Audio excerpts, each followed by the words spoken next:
Hello, everybody. My name is Tejada, and welcome to my presentation for our final ethnic studies project.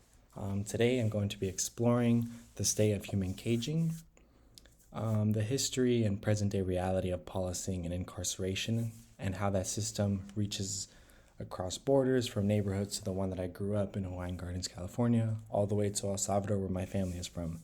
This topic sits right at the intersection of my life and the concepts we've studied these past couple weeks.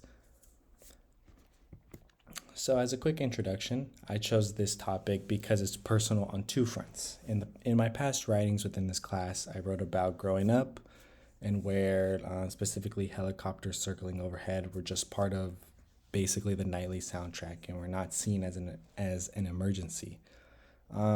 That's policing as an atmosphere, not just an event. At the same time, when I interviewed my mother about our family's history from the Ancestry Project, she described El Salvador's current mass incarceration policy from over 100,000 people detained in 2022, many with no due process.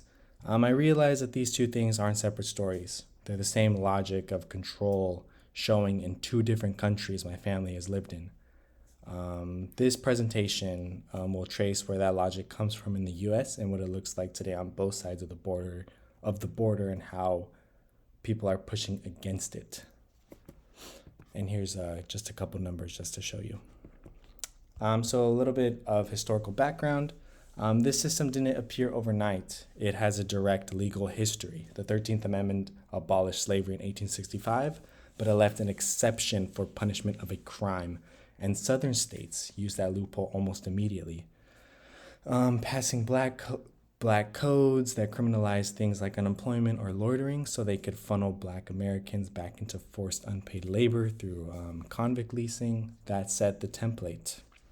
Decades later, the war on drugs in the 1970s and 80s treated a public health issue as a policing target, and enforcement concentrated overwhelmingly in Black and Latino neighborhoods rather than being spread evenly across drug use nationally. The 1994 crime bill then poured federal money into more police, longer mandatory sentences, and more prisons. Michelle Alexander calls this pattern mass incarceration functioning as a new racial caste system, one that doesn't use the word race but produces the same outcomes as the system that came before it. So, about contemporary relevance.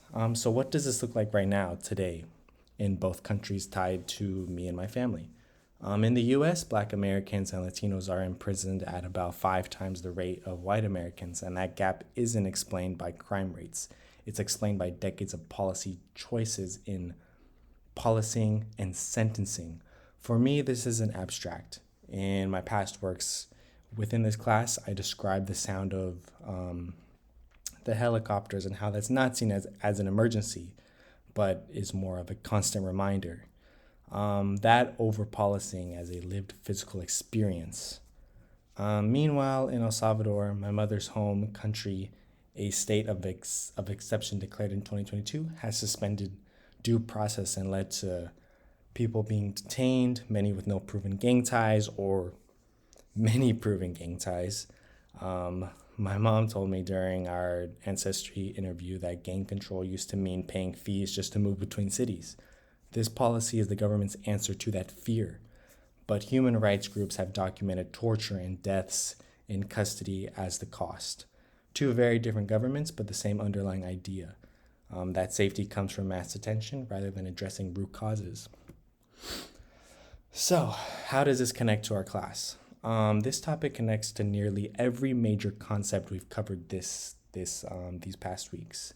First, controlling narratives. I've written before about not seeing myself in superhero comics as a kid because the villains were always coded as coming from neighborhoods or situations like mine.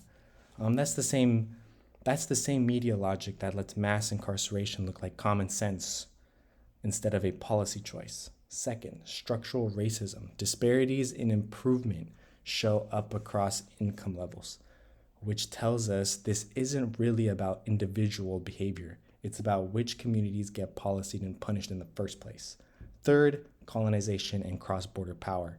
The gang structures that El Salvador isn't now using mass incarceration to fight were shaped by the Civil War, fueled by the U.S. Cold War intervention, and later reinforced by U.S. deportation policy in the 90s. And finally, resistance. Like I found in my writings, simply naming a system as structural rather than personal is itself a form of resistance. And that's the thread connecting all three of my projects so far in this class. So, what is the community's response and activism?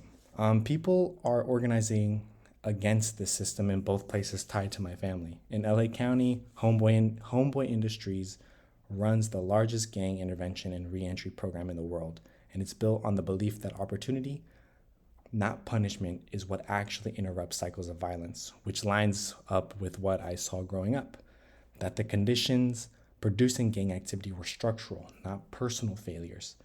Nationally, groups like the Sentencing Project push policymakers towards decarceration using the same kind of racial disparity data we just looked at to argue for reform. And in El Salvador, human rights organizations like Crystal Sol are documenting individual cases of arbitrary detention and torture under the state of exemption, filing complaints and pressuring international bodies like the UN Human Rights Council to respond, even while facing real risk for doing that work in a country where journalists even have to flee. So to conclude everything, so where does this leave us? Mass incarceration and overpolicing were not an accident, but they aren't the fault of the communities living under them. They are a system built deliberately, starting with the 13th Amendment loophole and still being actively rebuilt today.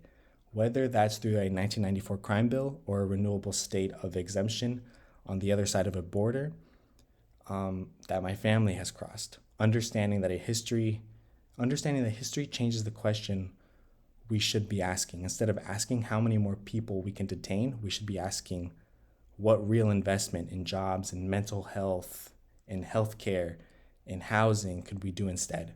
Writing this alongside all of my past works and my interview with my mom earlier this past summer taught me the same lesson each time.